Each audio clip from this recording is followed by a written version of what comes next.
Alléluia. Nous bénissons le nom du Seigneur ce matin pour son plan, pour son projet, pour ses grâces. Alléluia. Aujourd'hui, c'est un jour spécial parce que Dieu a permis que nous soyons en vie dans sa maison. Amen. Il a un plan et son plan s'accomplit parfaitement. Alléluia. Donc ce matin, on va recevoir la parole de Dieu, d'un homme de Dieu que j'aime bien, que le Seigneur a permis qu'on puisse se connaître. Et hier, il a porté la parole de libération à la place de la victoire. Et ce matin, Dieu a permis qu'il soit au milieu de nous. Amen. Et après ça, on va encore prier parce que le Seigneur a permis qu'il a rassemblé son peuple pour une action prophétique. Nous sommes une église de la guérison des nations. Alléluia. Et il y a un plan de Dieu.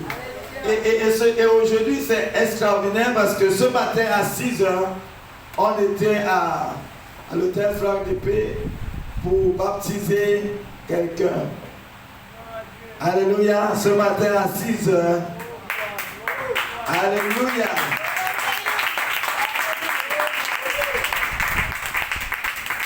Une dame qui a reçu le Seigneur, une Libanaise. Une Libanaise dont les parents ne voulaient pas voir les Noirs. Et aujourd'hui, elle est engagée à fond pour Jésus. Elle a été. Et c'est le Seigneur qui s'est révélé à elle. Vous voyez la soeur qui fait la danse, gospel dance là, gospel chip. Pendant qu'elle faisait gospel chip, elle était titanisée comme ça, arrêtée par le Seigneur. Et depuis ce temps, elle commence à cheminer. Et le Seigneur s'est révélé à elle pour dire, il faut que tu te baptises. Et comme elle retourne à Saint-Martin pour sa fille, elle a dit, il faut qu'on la baptise avant qu'elle parle. Et lorsqu'elle revient là, d'ici le 15, on va saturer l'évangile sur les Libanais. Parce que c'est une meneuse. On a fini de baptiser avec le pasteur Alex. On finit de baptiser, elle ne veut pas partir. Elle chante, elle danse, elle chante, elle danse. On finit le baptême, on dit bon, on va partir. Elle chante, elle danse. Et pour retourner, on a un peu perdu le chemin. On a continué de tourner. On revient, on la voit. Elle n'est pas partie encore. Elle est là, elle chante, elle danse avec le mains en l'air. Elle est déterminée. Amen. Ce matin, elle n'a pas pu venir parce qu'elle avait déjà prévu un programme d'inviter ses autres compatriotes libanais chez elle. Elle doit faire le repas pour les inviter à midi. Et elle se prépare déjà à aller prêcher l'évangile. Alléluia. Dieu est puissant. Amen. Dieu est puissant. Et aujourd'hui, je suis encore content parce que c'est comme Dieu a rassemblé aujourd'hui pour encourager. Parce que depuis cette semaine, je priais pour dire Seigneur, jusqu'à quand? Comment on est passé par toute espèce de phase. Seigneur Jésus, j'ai besoin d'un signe d'encouragement. Ça fait longtemps que notre blessure, ça demeure. Et Dieu est en train de faire des signes d'encouragement. Alléluia. Et ce matin, on a aussi un de nos pasteurs qui travaillait avec nous il y a 10 ans. Il était un des pasteurs de l'église apostolique Feu du Réveil à Métropole. À Métropole. Le pasteur Armand. Est-ce qu'on peut avoir salué le pasteur Armand?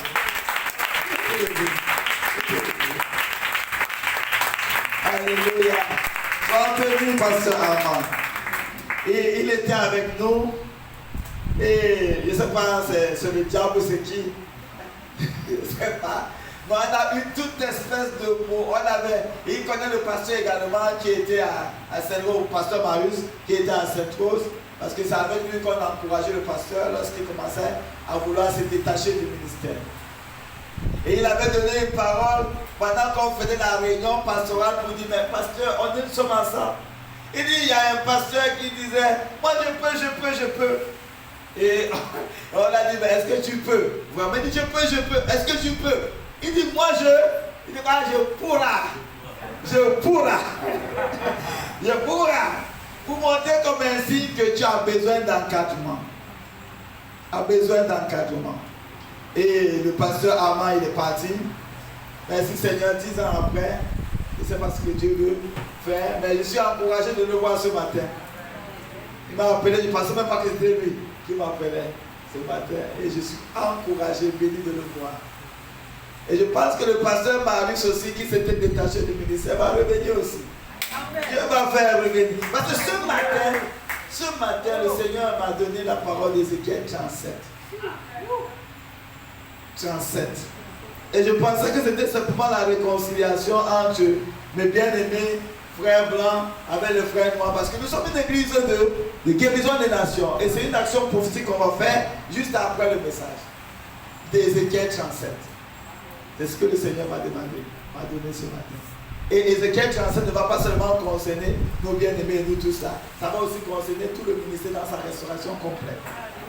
Nous croyons que Dieu en cette saison va visiter l'église apostolique Feu Dieu le Père. Il va nous restaurer. Il va nous relever. Et les ossements desséchés vont reprendre vie. Alléluia. Dieu va nous faire grâce. Et la gloire de la dernière maison sera plus grande que la gloire de la première. Alléluia. Dieu va nous restaurer. On s'attend au Seigneur. Il envoie toujours sa parole avant. Quand on croit à sa parole, on voit la manifestation. Amen. Donc, mes bien-aimés, on va se tenir debout. Ils sont beaux les pieds de ceux qui annoncent l'évangile de paix. Dieu a tellement aimé la Guadeloupe qu'il a touché les hommes de la métropole pour dépenser de leur argent, dépenser de leur temps. Parce que Dieu a un plan pour la Guadeloupe. Il dit que quand nous dirons bienvenue et ceux qui viennent au nom de l'Éternel, on ne veut pas que notre nation soit laissée déserte. Alléluia. On veut que Dieu nous visite d'une manière puissante. Alléluia. Nous visite d'une manière puissante. Et c'est en accueillant ceux qui viennent au nom de l'Éternel comme il se doit que Dieu voit notre ouverture. Il voit notre ouverture et tend sa grâce pour nous bénir. Parce que si nous n'accueillons pas ceux qui viennent de par Dieu, qui viennent au nom de l'Éternel, comment pourrons-nous accueillir l'Éternel lui-même? Alléluia. Donnez l'honneur à qui doit l'honneur. Le tribut à qui doit le tribut. Donc sur vos ovations, on va accueillir l'homme de Dieu, l'évangéliste Christian, sur vos ovations, s'il vous plaît.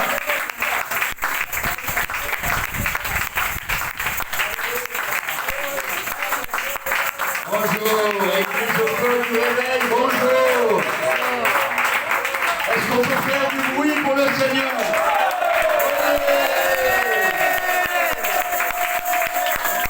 Dans la Bible, quand il y a une grande foule, c'est comme le grondement de la mer. Et ce bruit dans la Bible, c'est comme boum. C'est un bruit qui fait boum, qui résonne jusqu'au ciel. Et quand on fait du bruit pour le Seigneur, l'enfer tremble, les démons tremblent. Oui. Et c'est votre bruit à vous qui fait trembler. C'est vos acclamations à vous. C'est vos louanges à vous. Alléluia.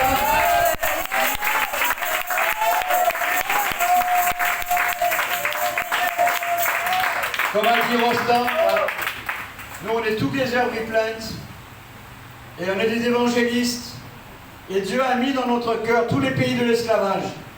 On est allé en Côte d'Ivoire, on vient dans les Caraïbes, on va en Afrique.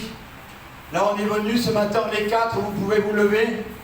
Mathieu, Chris, il est déjà debout, levez vos mains. Ils ont été dans tous les villages, on était 24 en tout. Et avec vous, on était au moins le double, on était une cinquantaine en fait, avec les églises ici. Et on a vu des aveugles voir. On a vu de nos yeux des sourds entendre. On a vu des possédés, je ne dis pas des liés, des possédés, même dans la rue, libérés. Et on a vu peut-être environ maintenant 250 personnes donner leur cœur à Jésus. Alors vous allez avoir du boulot, parce qu'on a des fiches contacts. Et selon la localité de ces personnes, les fiches contacts vont vous revenir au pasteur. Ils vont vous les donner. Et vous allez être obligé d'aller les voir, d'aller les suivre et de les faire grandir dans la foi. Dieu va vous donner des bébés dans la foi. qui ont simplement fait ce pas de donner leur vie à Jésus, qui ont été libérés, mais maintenant, avec vous, ils vont grandir. Ils vont rentrer dans leur appel. Vous allez en faire des disciples. Vous allez faire du discipulat, on appelle ça chez nous. Vous allez leur apprendre eux-mêmes à comprendre, à les équiper et à être des témoins sur cette terre. Et si chaque témoin amène un témoin, alors vraiment, l'enfer va se vider et le royaume des cieux va se remplir. Alléluia. Ce matin, je voudrais vous parler d'un grand secret, un mystère que Dieu vous a révélé. Et vous savez, quand j'étais jeune, il y avait un secret dans la famille. C'est que mon papa avait déjà eu une première femme et il avait eu 2 enfants avec elle. Et donc chaque été, j'avais 2 cousines qui venaient. Et elles venaient à la maison. Et moi, je les entendais quand elles venaient à la maison, mes cousines l'été. Elles venaient, puis des fois, oh, elles se lâchaient avec leur cœur, elles disaient papa, papa à mon père. Alors moi j'étais là, je dis tiens, mes cousines elles appellent mon père, papa, bon. Et comme ça, année après année, j'ai grandi. Mais il y avait ce secret. Et vous savez, quand il y a un secret qui n'est pas dévoilé, il y a un blocage spirituel. Moi, je ne pouvais pas les aimer comme des sœurs, parce que c'était mes cousines. Je les aimais, mais je ne pouvais pas les aimer comme des sœurs, parce qu'il n'y avait pas eu la révélation, il n'y avait pas eu le secret qui avait été mis à la lumière. Et un jour, année après comme ça, je suis allé, j'ai fait quelque chose que je n'avais pas le droit, je voulais savoir le secret. J'étais curieux, je voulais la révélation. Alors je suis allé dans la table de nuit de mon papa, un jour il n'était pas là. J'ai été prendre le livret de famille. J'ai ouvert le livret de famille, comme on peut ouvrir le livre des révélations. Et quand j'ai ouvert ce livret de famille, j'ai vu que ma sœur Marie-Christine, j'ai vu que ma cousine Marie-Christine, j'ai vu que ma cousine Dominique, c'était mes sœurs. Waouh! Mais là, il y a eu le secret qui a été mis à la lumière. Et après, je les ai pu regarder comme du même œil. Je n'en ai pas voulu à mon père, je n'en ai pas voulu à ma mère. J'étais simplement heureux de savoir le secret. Je savais dans mon cœur et dans mon âme qu'il y avait quelque chose qui n'allait pas. Je savais qu'il y a quelque chose qui devait être mis à la lumière. Mais quand j'ai eu cette révélation, en ouvrant comme ça ce livret, là j'ai compris. Et il y a un amour en moi qui s'est débloqué pour elle, vous comprenez? Amen. Est-ce que vous faisiez le parallèle avec, on va voir que Dieu vous a révélé un grand secret, on va le lire dans la Bible. C'est dans Éphésiens 1,19. Alors on n'a pas, alors ce matin vous allez prendre un peu vos Bibles et on va le lire et on va voir ce grand secret. Et je voudrais vous dire qu'on est là pour que les bouches ne soient pas fermées. On est là pour que le secret de l'évangile soit révélé. Et quand le secret est révélé, vous savez ce qui se passe? C'est comme dans mon cœur ce qui s'est passé, l'amour pour mes sœurs. Quand le secret est vraiment révélé, alors il y a un amour qui est donné pour ceux qui nous entourent. Amen. Alors je voudrais qu'aujourd'hui le secret ne soit pas enfermé dans vos cœurs. Vous savez que vous avez des frères et des sœurs qui sont dehors. Mais c'est comme moi quand j'étais petit. Si le secret de l'évangile n'est pas révélé, l'amour ne va pas aussi grandir dans vos cœurs pour ceux qui vous entourent. Amen. Vous pouvez, et c'est ce que Dieu nous a donné. Éphésiens 1,9. Est-ce qu'on peut le lire ensemble? J'ai même oublié mes lunettes, mais c'est pas grave. J'aperçois le verset.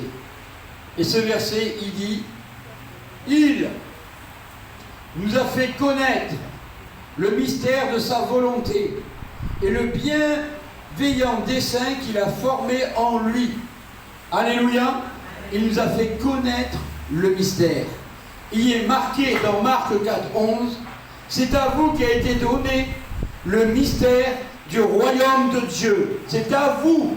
Il y a d'autres versets qui disent le mystère de l'évangile. C'est dans la Bible aussi. Dans 1 Pierre 1,12, c'est pour vous qu'il a été prêché l'évangile. C'est à vous qu'a été prêché l'évangile. Est-ce que vous savez que Vous n'êtes pas simplement appelés, vous êtes des élus. Vous comprenez la différence? Appelé, c'est quelqu'un de l'extérieur qui est appelé. Il est appelé. Là, on appelle, il y a plein d'appelés dehors. Il y a beaucoup d'appelés. Mais nous, on est des élus de Dieu. Et quand vous avez été élus de Dieu, c'est pour une simple raison.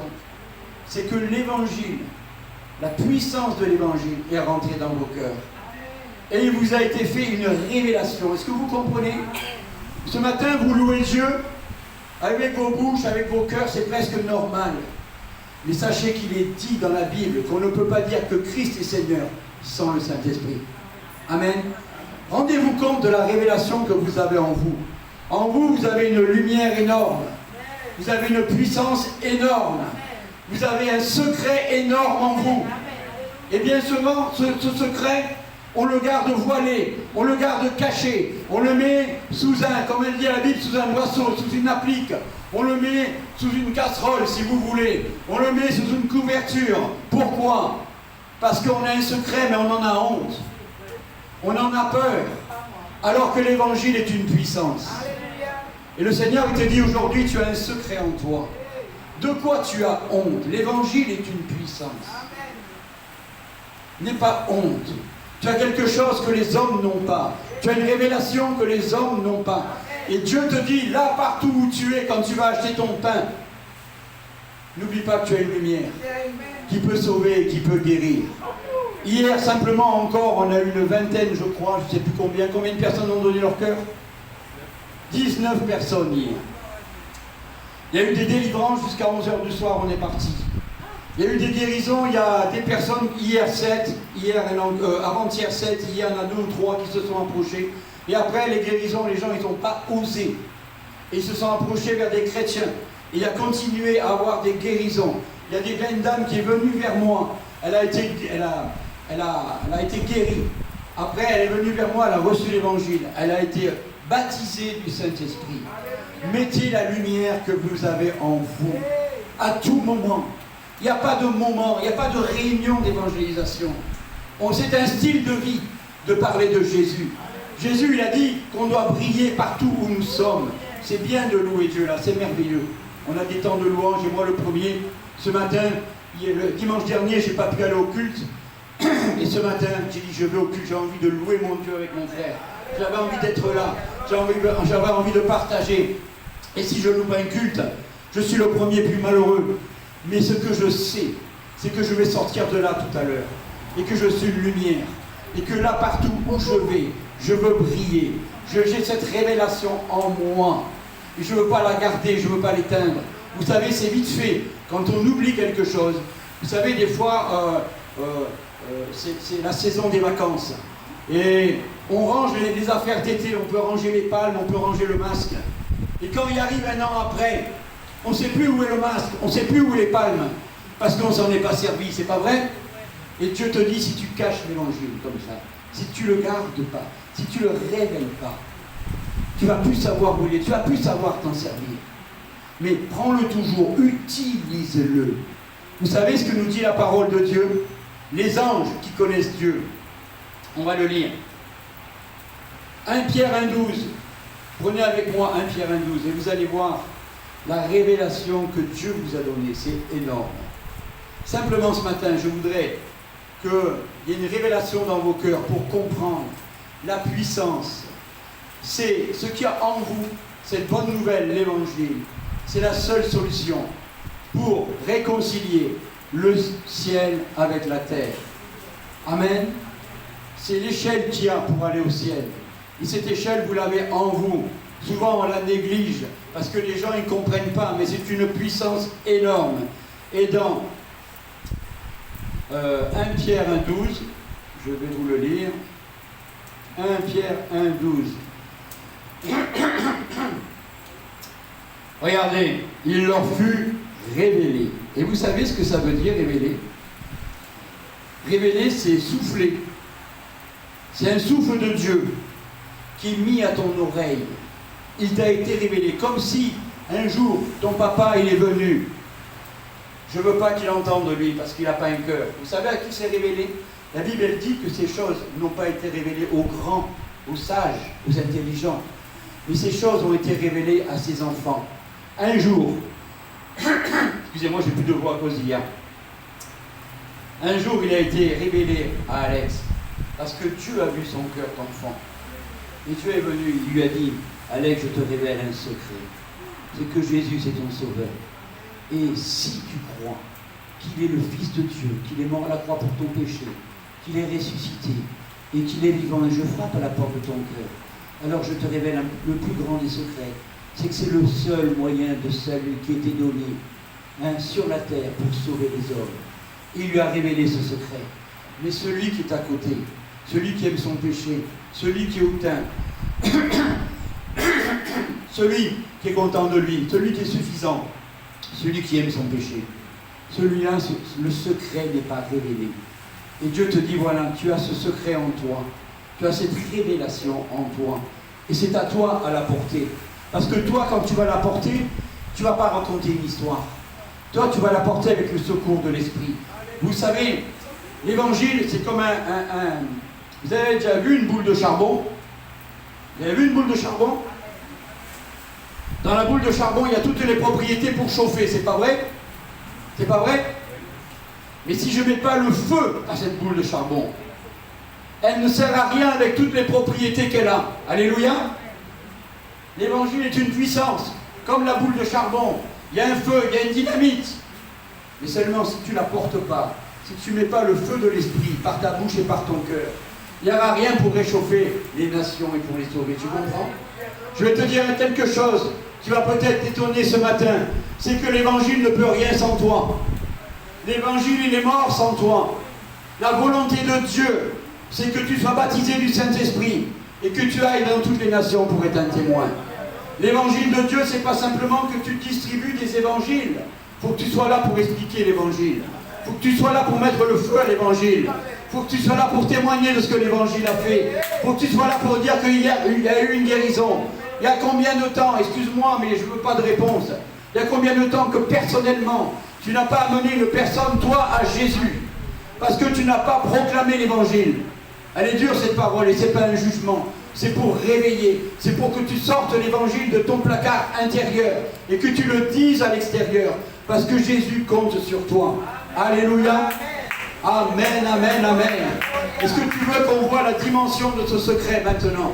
La dimension, il est énorme. Normalement, ton cœur, si tu as la révélation de la dimension du secret, ton cœur ne va pas pouvoir le garder parce que ça va exploser. Amen. Moi, je ne peux pas garder ce secret. Même des fois, quand je vais avec les jeunes, on les amène, ils sont témoins. Normalement, je devrais garder ma voix pour prêcher le soir. Mais Chris, on est témoin des fois. Allez, c'est moi la place sur le pick-up, je vais parler de la guérison. Alléluia, et des gens viennent. Vous savez, la puissance de l'évangile, c'est quoi? Je vais vous donner un témoignage. On est allé avec Rostand à Petit-Bourg. Et on nous a demandé de partir dans le centre-ville. On est allé dans les... Il y a un fruit là? Alléluia. Tu es né à Petit-Bourg? Alléluia. Un fruit de Petit-Bourg. Et là on est allé. Il n'y avait personne dans les rues. Tout pour vous décourager, tout. On a pris les enceintes. On a loué Dieu.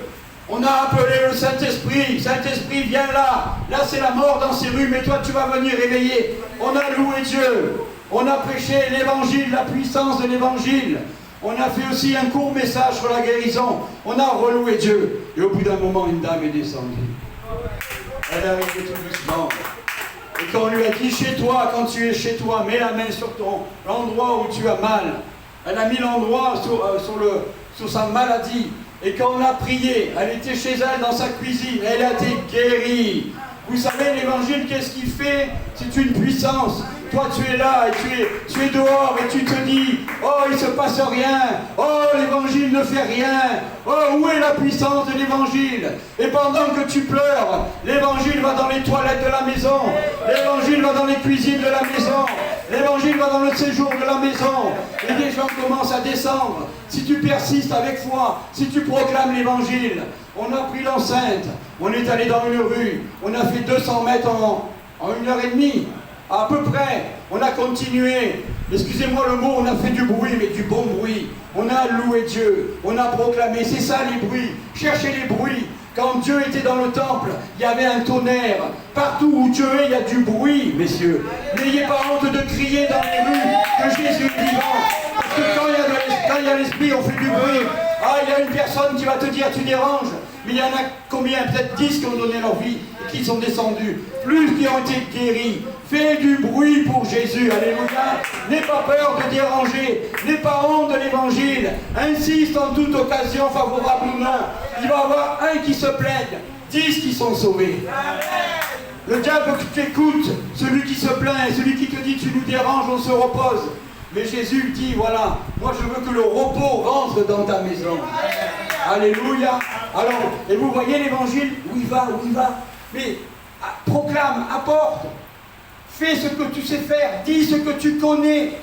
Et tu vas voir la puissance de l'évangile aller. Et dans cette rue, quand on est allé,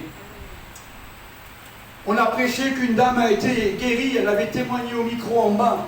Et là, il y a eu comme un souffle qui nous a dépassés. Vous savez, il y a des temps comme ça, il y a des souffles. Et vraiment, quand je priais pour les gens, avant, je savais qu'ils allaient être guéris. Pas parce que j'ai plus de foi que vous, parce que j'ai commencé, et on a commencé à prêcher l'évangile. Et Dieu nous disait, c'est un temps de guérison. Allez-y, priez. Ils ont tous, écoutez-moi bien, tous ceux qui sont sortis, ont été guéris. Et ont donné leur vie à Jésus. Il n'y en a pas un qui n'a pas été guéri et un qui n'a pas été sauvé. Et en plus, il y a une femme qui avait une dépression, qui souffrait d'agoraphobie. Elle nous a demandé d'aller chez elle. Et elle était en pleurs. On est ressorti, elle souriait. Jésus change le deuil en joie. Mais apportez cette puissance. C'est pas parce que, et vous savez, on ne voyait rien dans la rue. C'est pas parce que tu vois rien qu'il se passe rien. Insiste. En toute occasion. Alors, maintenant, on va lire un autre verset pour que tu comprennes simplement la dimension, tu comprends? La dimension de l'évangile. On va le lire dans Éphésiens 3, 18 et 19.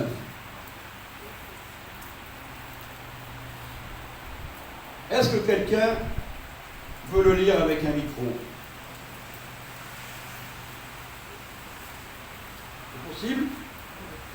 Quelqu'un a un micro?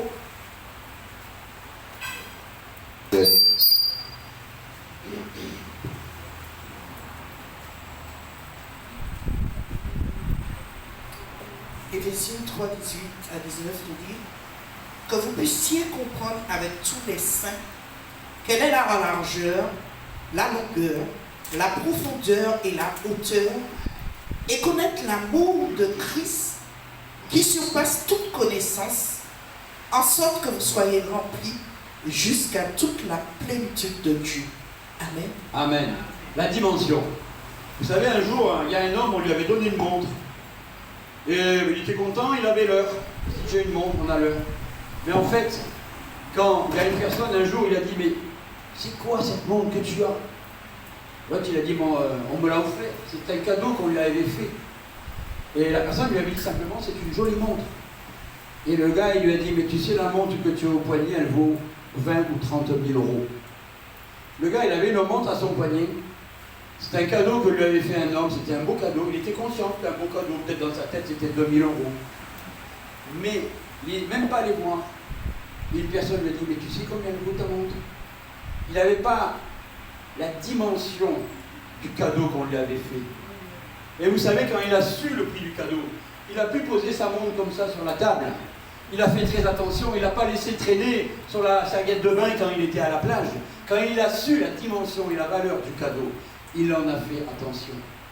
Et aujourd'hui, on l'a lu là, Seigneur, que je puisse vraiment, comme le Seigneur le dit, comprendre avec tous les saints quelle est la largeur, la longueur et la profondeur de cet évangile. Comprends-le, comprends la dimension et la puissance de l'évangile.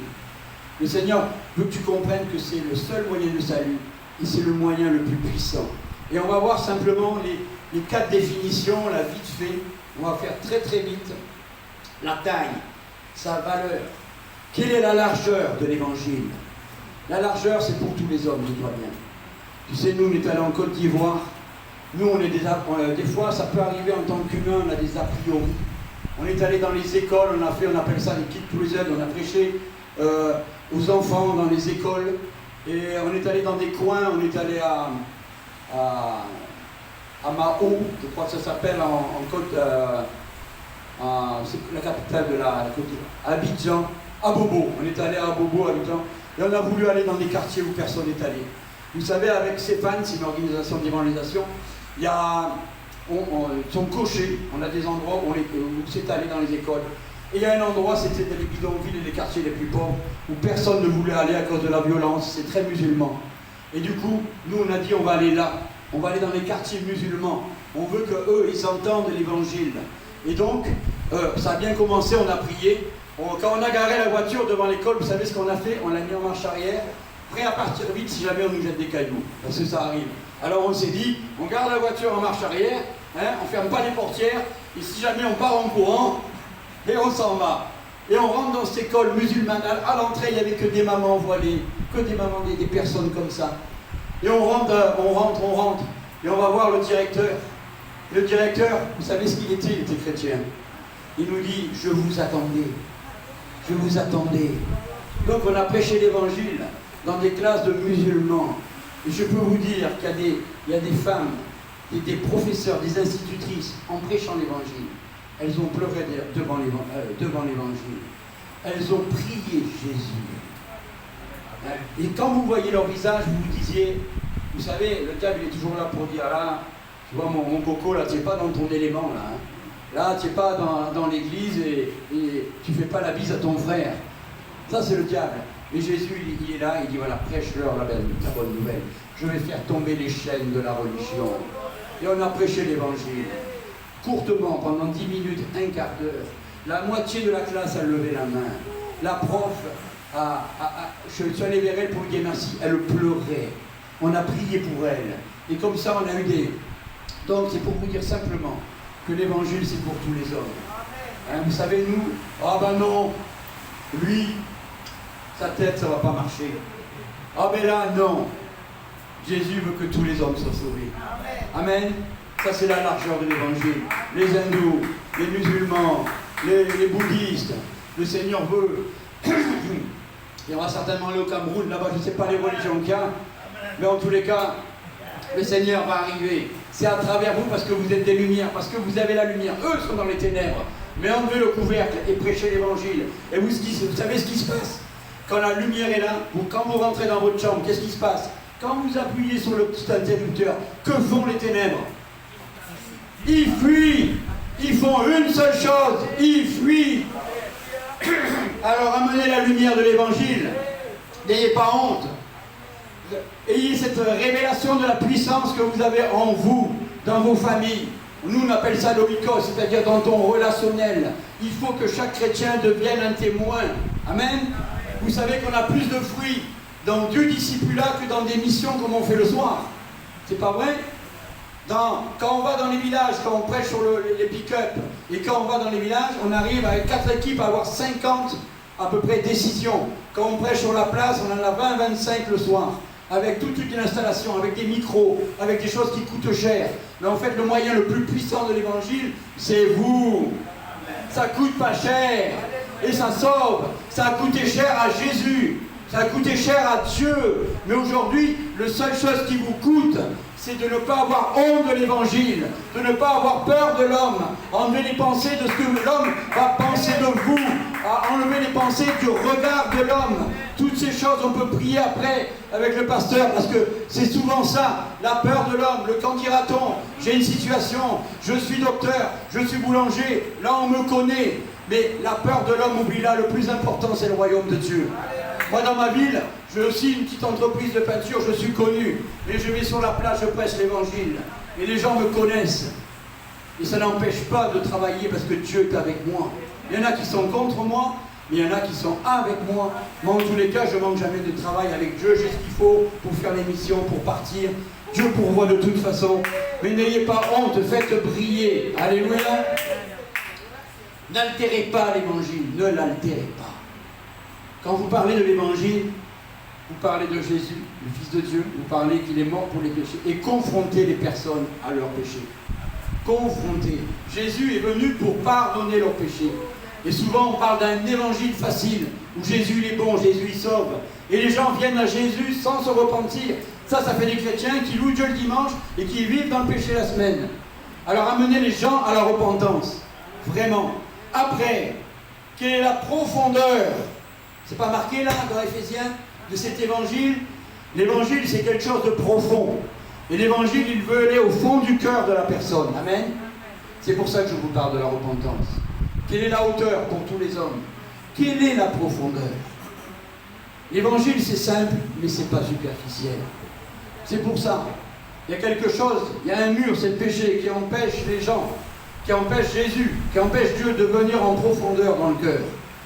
Alors confrontez les gens au péché, à leur vie. Dites-leur, quand tu fais cette chose, est-ce que tu oserais être dans la présence de Dieu? Ils vont toujours vous dire non. Alors confrontez, faites qu'ils se repentent, faites qu'ils quittent leur péché et qu'ils se tournent vers Dieu pour que Dieu vienne en profondeur. La Bible dit, si vous ne vous repentez pas, vous ne verrez pas le royaume de Dieu. Si vous voulez que les gens soient des chrétiens stables, des chrétiens forts, des chrétiens où Jésus est dans le cœur, n'ayez pas peur de la repentance pour que la porte soit ouverte et que Jésus vienne en profondeur. Amen. En apportant quoi? La puissance de l'évangile. La profondeur. L'évangile, c'est la longueur, la largeur, la profondeur. Attendez, j'ai peut-être oublié quelque chose. J'ai oublié la longueur. Merci ma soeur. C'est quoi la longueur de l'évangile? Jésus est le même hier, aujourd'hui, éternellement. Aujourd'hui, c'est les mêmes choses. Aujourd'hui, c'est le même salut que le jour de la croix. Alléluia. La même puissance. Aujourd'hui. C'est ça. C'est aujourd'hui, la longueur. C'est pour tous les temps. Qu'est-ce qu'a fait Jésus pour vous ces jours-ci? Un mot. Il l'a sauvé. Elle est encore timide, ça va venir. Jusqu'à aujourd'hui, Jésus veut aller dans les maisons et il peut sauver. C'est la longueur de l'évangile. C'est à travers vous. Donc, et c'est à travers ce secret, cette puissance que Dieu t'a donné. Il n'y a pas d'autre moyen. Et aujourd'hui, malgré ce qu'on vit dans les temps, malgré les informations, malgré la religion, malgré le racisme, malgré toutes ces choses, vous savez, Christ est tout en tous. En Christ, il n'y a ni esclave, ni libre, ni scythe, ni juif, ni grec, ni circoncis, ni incirconcis. Mais l'évangile est le même aujourd'hui. Et il va aller tout en tous. Et le Seigneur le fait aujourd'hui. Tu ne vois rien, l'évangile ne s'use pas. Il ne prend pas de ride. C'est nous, parce qu'on s'endort. Et le secret, et la puissance, et la révélation, on l'a mis dans un coin. On s'exhorte. On essaie de grandir. On a de la connaissance. C'est magnifique. Mais si cette connaissance ne sert pas à sauver et à bâtir le royaume de Dieu, la Bible, dans le ciel, il n'y en aura plus de Bible. On vivra avec Dieu. Mais par contre, ceux qui auront cru en Jésus vivront éternellement dans le ciel. Amen. Donc ça, c'est la longueur de l'évangile. La seule chose qui va rester, le seul travail que tu vas faire, qui est le seul fruit qui est éternel, c'est les personnes que tu vas amener à Jésus et qui vont marcher toute leur vie avec Jésus. Tu as commencé une éternité avec Jésus. Tu l'as rencontré aujourd'hui parce que l'évangile est éternel. L'évangile dure dans les temps. Mais aussi c'est un fruit qui va être éternel. Vous comprenez la puissance de l'évangile? On travaille, c'est pas éternel. On fait du sport, le corps se détruit. On a une femme, on va même la perdre. Une famille, un travail, une maison, tout ça c'est pas éternel. Mais ce que tu vas faire pour l'évangile, c'est la seule chose qui va être éternelle. Amen. Et aussi la hauteur de l'évangile. Dieu t'a donné le pouvoir sur toute autorité et toute domination. Amen. Dieu t'a outillé et t'a équipé. Amen. Il t'a équipé. Et quand tu lis ce passage, tu vois qu'en fait, il n'y a plus rien qui peut m'empêcher. J'ai tout. C'est pour aujourd'hui. J'ai la puissance. C'est dans les temps. Moi, j'ai le secret. Vous vous rendez compte, des fois, vous vous mettez à la place de Dieu, Dieu te dit, je te donne ce secret. Et ce secret, il est énorme. Mais simplement, si tu parles de ce secret, si tu l'annonces, si tu le cries, ça va faire boum dans les cœurs. Amen. Et vous savez, pour vous parler de la hauteur, on avait un possédé à Petit-Bourg. Cet homme avait pris son père à coups de machette. J'ai rencontré une sœur du Lamentin, pardon. J'ai rencontré une sœur, elle m'a dit personne n'osait prier pour lui parce qu'il avait tellement un regard violent. Mais on était avec Christ. Je peux vous dire que dès qu'on a ouvert la bouche, les démons ne résistent pas. Il a commencé à avoir des manifestations très fortes. Il a même fallu le retenir, il voulait se jeter sous le bus. On était obligé de l'amener quelque part. On a prié pour lui un moment. Quand on lui parlait de repentance, il disait, mais il y a des personnes qui disent qu'il ne faut pas que je me repente. C'était des démons dans sa tête. C'était ça les personnes. Mais au bout d'un moment, en priant, et à force de délivrance, au bout d'un moment, il a fait une repentance avec des mots spirituels. Seigneur Jésus, pardon. Saint-Esprit, il a dit, viens en moi. Amen. Alors c'est sûr qu'il est encore chargé, le garçon. C'est sûr qu'il va falloir le suivre. C'est sûr que Rostand va avoir du travail avec lui. Mais en tous les cas, il a accepté l'évangile. Et comme l'évangile est une puissance, il va aller de gloire en gloire. Amen. De gloire en gloire. Parce que, vous savez, nous, on est au-dessus. Vous savez, le diable, il règne sur la terre, mais nous, par la foi, on est dans les lieux célestes avec Jésus-Christ. Et toute autorité nous sont soumises. Alléluia. Amen. Vous savez, quand Jésus est ressuscité, ce qui s'est passé, il est ressuscité, il a parlé aux disciples, mais après, c'est le premier homme qui est monté au ciel. Abraham, il était dans le lieu de repos. Jésus, le premier homme avec un corps. Et vous savez, quand il est passé entre ciel et terre, là où il y a les démons, où il y a le diable, il a fait, mais qu'est-ce qui se passe? Il a ouvert les chaînes des tombeaux. Il n'y avait aucun homme qui devait monter dans la présence de Dieu. Et il a vu Jésus monter au ciel. Quand Jésus est passé entre ciel et terre, et Jésus est monté à la droite de Dieu. Et là, c'était sa perte. Et Jésus a envoyé le Saint-Esprit. Amen. Amen. Et Jésus est le premier-né d'un grand nombre de frères. Amen. Amen. Amen. Alors aujourd'hui, par vos bouches, Jésus a montré le chemin. Et par l'évangile, aujourd'hui, Jésus peut faire au-delà, c'est marqué dans Éphésiens, il peut faire infiniment au-delà de ce que nous pensons et imaginons. Mais mets la révélation, mets ce mystère à la lumière. Ne te fatigue pas de le faire. Il y a des endroits où ça ne marche pas, quand il y a vraiment beaucoup d'incrédulité. Mais crois-moi qu'il n'y a pas beaucoup d'endroits où ça ne marche pas. Ça, c'est un mensonge. Et un mensonge du diable. Alors, révèle et tu vas voir des choses. Je peux vous dire que les 24 personnes et ceux qui sont venus avec nous, je ne sais pas là qui est venu avec nous dans les rues, qui est venu? Viviane, est-ce que Jésus n'a pas fait infiniment au-delà de ce qu'on pense, on imagine?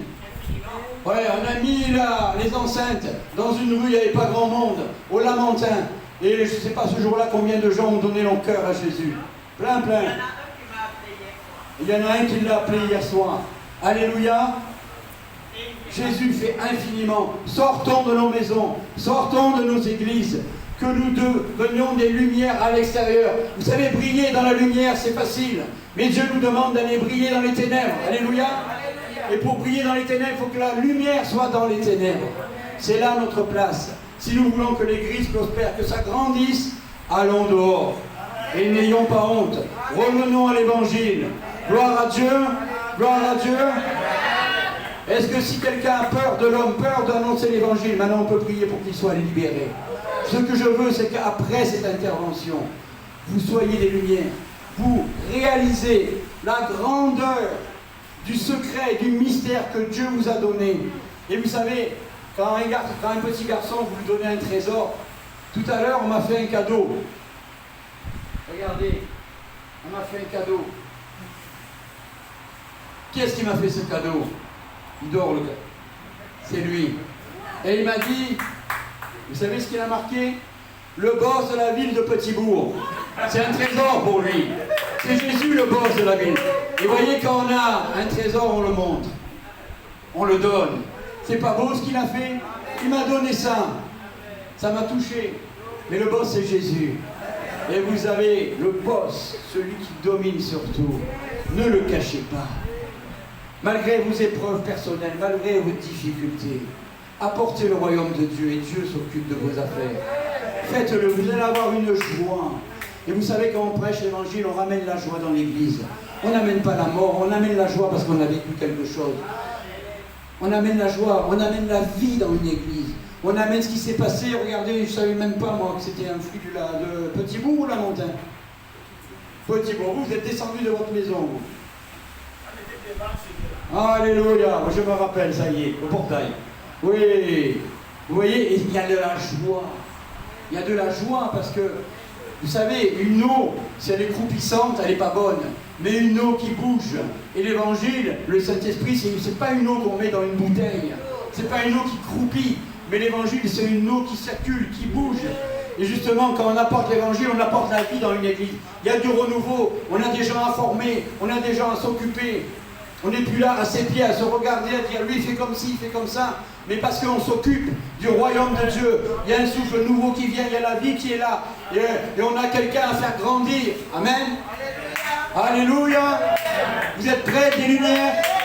Vous êtes prêts à porter le mystère que Dieu vous a donné, qui vous a soufflé à l'oreille, qui a changé votre vie et qui va bouleverser le monde autour de vous. C'est la puissance. Et le diable aimerait qu'on soit dans d'autres choses. J'enlève pas la doctrine, l'enseignement, les ministères, attention. Mais si c'est pour rester sur soi-même et se gonfler, c'est pas la peine. Mais si c'est pour aller dehors, chargé et plein avec tous les dons que Jésus nous donne, alors là, c'est efficace. Parce que les dons nous ont été donnés pour donner. Dieu nous donne pour qu'on donne. Et si tu donnes, ça va faire, comme vous savez, comme c'est perpétuel. Si tu donnes et tu ne donnes pas, ça s'éteint. Ça s'arrête. Il n'y a plus d'inertie. Mais si Dieu te donne et que tu donnes, c'est comme une spirale qui va de plus en plus fort. Amen. Gloire à Dieu. Gloire à Dieu. Gloire à Dieu. Alléluia. Est-ce que quelqu'un voudrait donner, un des jeunes donner encore un témoignage? Après on prie, je te laisse pour la prière. D'accord? Est-ce que quelqu'un me donnait un... Tu étais dans la rue avec nous?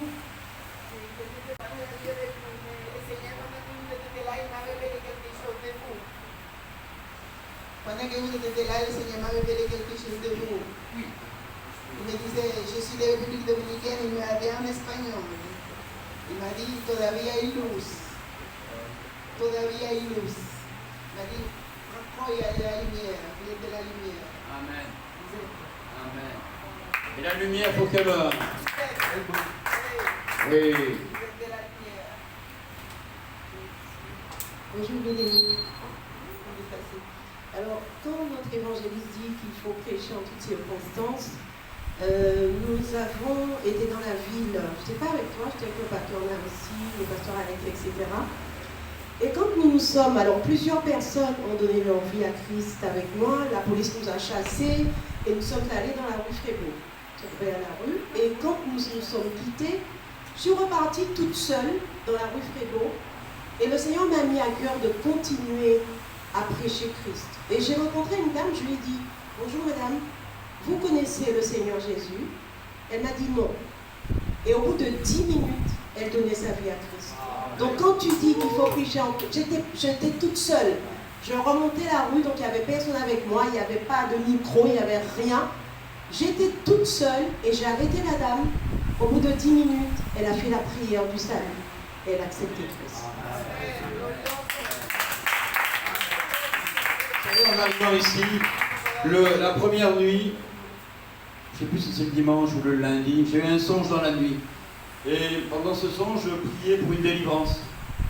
Et d'un coup, des personnes sont arrivées de Guadeloupe. Et tout d'un coup, ma gorge s'est serrée. Et j'arrivais plus à parler. C'était plus possible, c'était serré.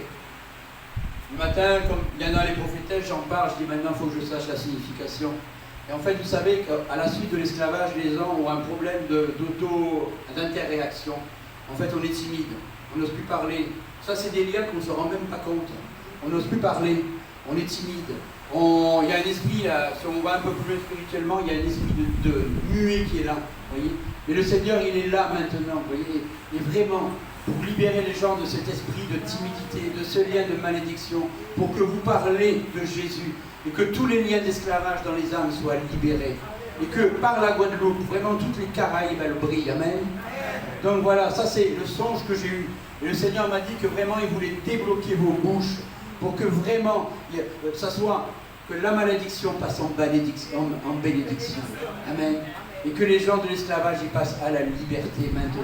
Et ça se fera par vos bouches, par le songe que j'ai eu. Libérez vos bouches, dites maintenant je ne me tairai plus. Maintenant je ne serai pas timide. Maintenant je parlerai de Jésus. Seigneur nous le dit en songe, Seigneur vous le dit par l'Esprit maintenant. Et le Seigneur va justement agir à travers vous. Nous on est là de passage, mais c'est vous qui allez suivre. C'est vous qui allez vous occuper de vos églises. Nous, on est simplement pour vous rappeler là que l'évangile est une puissance. Et je sais que le Seigneur met des graines, quelque chose puissant dans vos cœurs. Je sais qu'il y a des hommes qui ont des cœurs d'évangélistes, comme Rostand, comme Nathalie. Et je sais qu'il y a des gens qui vont les suivre et qu'il va se passer quelque chose, parce qu'ils sont venus nous voir. Il y a d'autres pasteurs qui sont venus et qui ont dit maintenant on veut continuer. On veut voir des personnes, on veut voir la Guadeloupe pour Jésus. Amen. Alléluia. Tu peux raconter quelque chose que tu as vécu? Et après on laisse la place à Rostand. Tu pries pour que les bouches se débloquent, pour que les esprits muets soient libérés. Amen. Et pour que les captifs sortent de leur prison. Amen. Bonjour. Je me présente, je m'appelle Yannick et je vais vous partager un témoignage qu'on a vécu cette semaine à Petit-Bourg aussi. Quelqu'un de l'équipe avait déjà discuté avec un homme dans la rue qui a donné sa vie à Jésus et on l'a recroisé au moment où on voulait rentrer pour retrouver toute l'équipe. Et cet homme, on a remarqué sur le moment qu'il avait des oreillettes pour mieux entendre parce qu'il était sourd. Et on lui a proposé si on pouvait prier pour lui. Et il a accepté. Et la première personne prie une première fois pour cette personne et on ne savait pas si vraiment il s'était passé quelque chose, qu'il entendait avec son appareil auditif. On a enlevé l'appareil et on a commencé à reprier.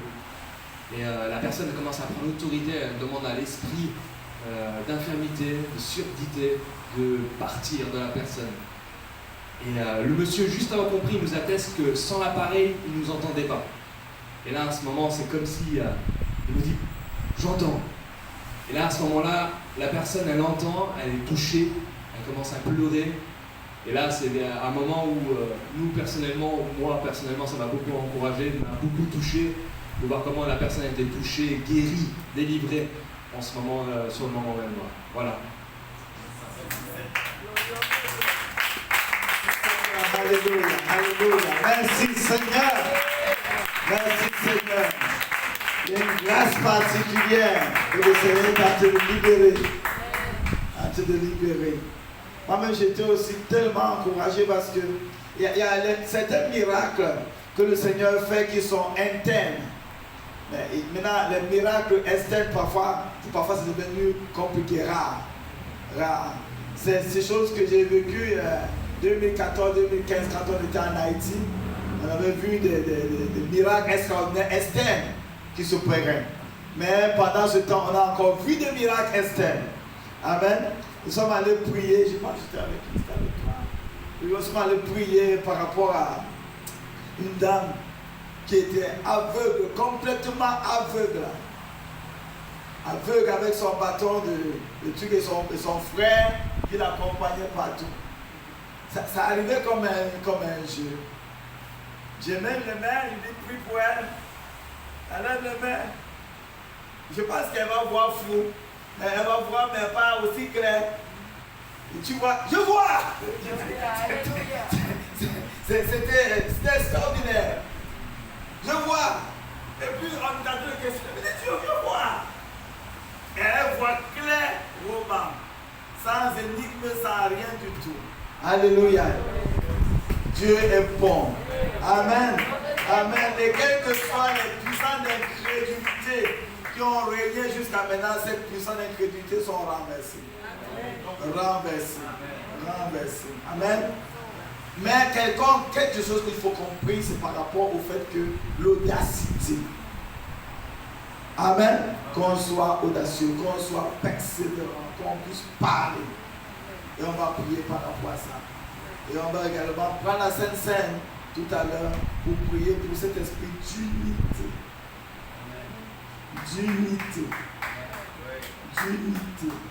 Dieu a voulu que tous les peuples sortis d'un seul sang soient répandus sur toute la terre. Et Dieu l'a voulu pour un but. Et cette affaire de division, femmes, hommes, noirs, blancs, chinois, arabes, que le Seigneur nous amène dans une spiritualité parfaite. Et qu'on ne vive plus de vie en parallèle. Qu'on soit là, mais on est parallèle. Le blanc fonctionne avec lui-même, le noir avec lui-même. Et c'est terrible. Je vais en Colombie là, en septembre par rapport à ça. Même dans la même église, il y a rangé blanc, rangé noir. Ici en Guadeloupe, on a une église à Sainte-Rose. Il y a rangé haïtien, rangé guadeloupéen.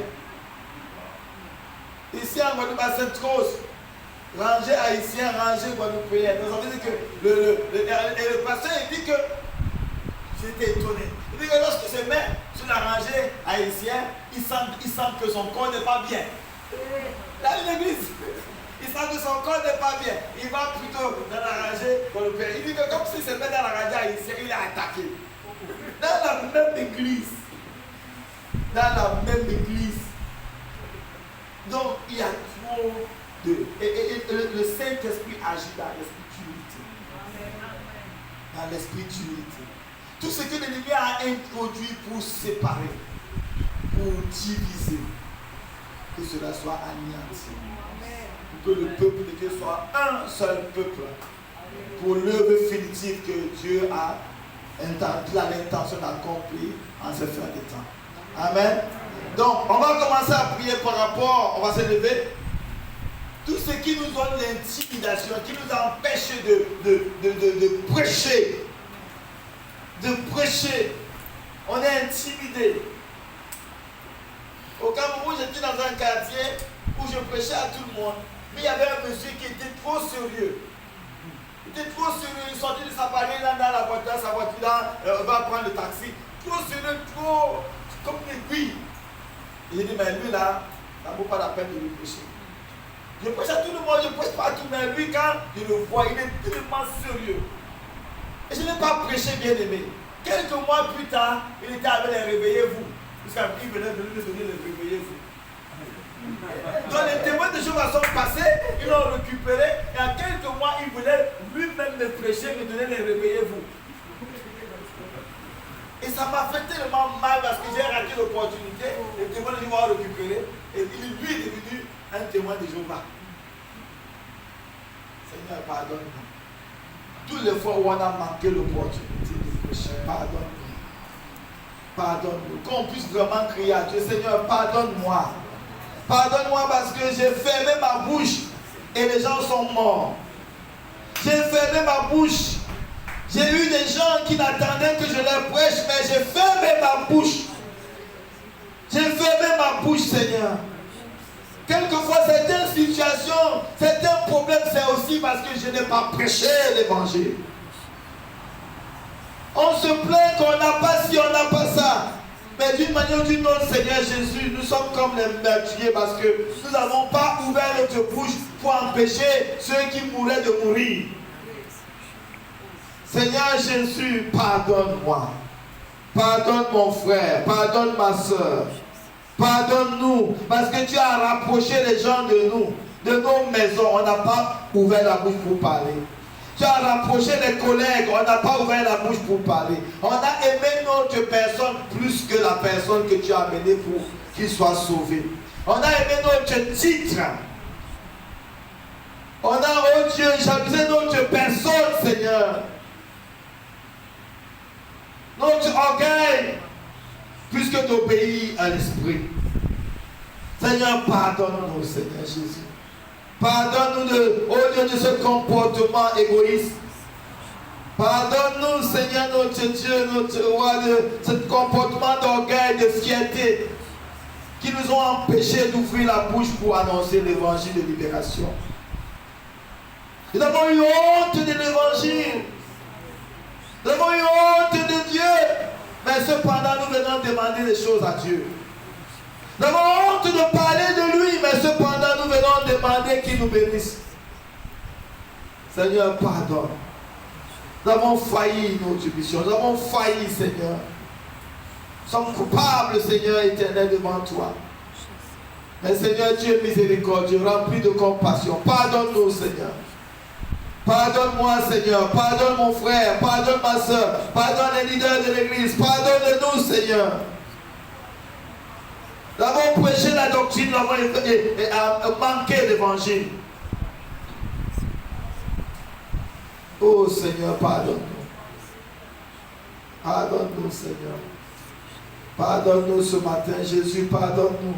Enlève les conséquences de nos péchés sur nos vies, sur l'église, sur le peuple, sur la nation. Seigneur, notre Dieu, notre roi. Enlève les conséquences de nos péchés, oh Dieu, sur nos vies, sur l'église, sur ton peuple, sur la nation. Efface nos transgressions, efface nos iniquités, efface nos péchés, efface notre rébellion, efface, Seigneur, notre Dieu, notre fierté, notre orgueil. Pardonne, Seigneur. Pardonne. Fais-nous miséricorde.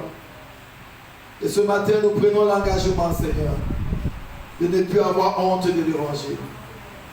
De ne plus avoir honte de l'évangile. De ne plus avoir honte de l'évangile. L'évangile, c'est une puissance. Je dis que la colère de Dieu se révèle du ciel contre toute injustice.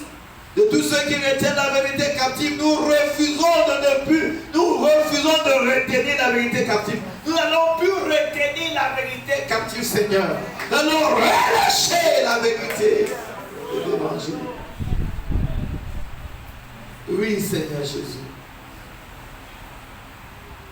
Merci d'enlever, Seigneur, le jugement sur nos têtes, Seigneur. Et ce matin, merci d'enlever le jugement sur la tête de l'église, sur la tête de mon frère et de ma soeur. Et de répandre sur nous, Seigneur, ton esprit en abondance. Seigneur, afin que là où nos langues étaient liées, nous décrétons que nos langues se délient dans Jésus. Là où l'ennemi s'était, oh Dieu avait lié les langues. Seigneur, au nom de Jésus, nous prenons autorité et domination. Nous ordonnons cet esprit de libérer nos vies, de libérer nos vies, de libérer nos vies. Esprit sous et bien, libère nos vies au nom de Jésus. Libère l'église au nom de Jésus. Dieu nous donne les oreilles pour recevoir ses instructions. Dieu nous donne la bouche pour proclamer sa parole. Et nous recevons une volonté ferme pour obéir aux directives. Dans le nom de Jésus. Dans le nom de Jésus. Tout esprit d'intimidation, tu es jugé maintenant. Esprit d'intimidation, esprit de peur, esprit d'intimidation, nous te donnons de libérer nos vies, de libérer l'église. Esprit d'intimidation et de peur, libère l'église, libère le peuple, libère le peuple, libère le peuple, libère l'église au nom de Jésus. Que le joug de l'esclavage sur toutes ses formes soit détruit maintenant dans Jésus. Dieu nous a appelés à la liberté. Nous entrons dans cette liberté totale et complète. Au nom de Jésus, nous avons toute culpabilité. Libère nos cœurs, libère l'église maintenant dans Jésus. Le joug de la culpabilité est détruit maintenant. Le Seigneur nous a pardonné. Il a effacé les actes qui nous condamnaient et qui se tenaient contre nous. Il nous a justifiés. Il n'y a maintenant aucune condamnation pour ceux qui sont en Jésus-Christ. Nous sommes des personnes libres. Libres dans notre corps, libres dans notre âme, libres dans notre esprit, libres dans notre pensée, libres dans nos émotions, libres. Au nom de Jésus. Nous marchons pleinement dans la liberté que Jésus nous a accordée. Nous prêchons l'évangile comme la femme samaritaine, sans honte. Alléluia. Nous déclarons notre témoignage sans honte, sans peur, sans intimidation. Venez voir celui qui a dit toute ma vie. Venez voir, ne serait-ce pas le Messie. Alléluia. Plus de honte. Plus de peur. Alléluia. La femme samaritaine n'a pas dit je suis une femme. Il n'est pas permis aux femmes de parler. Hey, elle a prêché l'évangile. plus de complexe. Le complexe est détruit, anéanti au nom de Jésus. Nous allons avec le courage de l'Éternel, la détermination du Seigneur. Et nous récoltons un grand fruit. Alléluia. Le fruit, alléluia. Le fruit accompagne le ministère. Nous allons avec cœur pour vaincre. Et nous avons un grand fruit. Merci Seigneur de l'impactation de l'onction ce matin. Merci Seigneur parce que tu as envoyé ta parole et ta parole nous guérit. Merci Seigneur de ce que les cieux sont ouverts. Et les plus faibles parmi nous seront comme David. Alléluia. Oui Seigneur, nous allons avec l'onction du Saint-Esprit. Et Père éternel, tu prends les choses de fer pour confondre les fautes. Chacun de nous va voir le surnaturel. Pendant qu'il prêche, les miracles vont s'opérer. Les signes, les prodiges vont s'opérer. Les aveugles vont voir, les sourds vont entendre. Les muets vont parler. Les paralytiques vont marcher. Alléluia. Les cancers vont disparaître. Au nom de Jésus, les pieds vont pousser. Alléluia. Les morts vont ressusciter. Il y aura des miracles de toutes sortes. Au nom de Jésus, nous recevons l'impartation du miracle. Oui, Seigneur. Nous bénissons le nom de l'Éternel. Parce que désormais, là où les ténèbres sont, la lumière va briller. Et nous bénissons le nom de l'Éternel qui l'a fait. Et cela est établi et irrévocable. Point de retour en arrière. Nous avançons en vainqueur pour vaincre.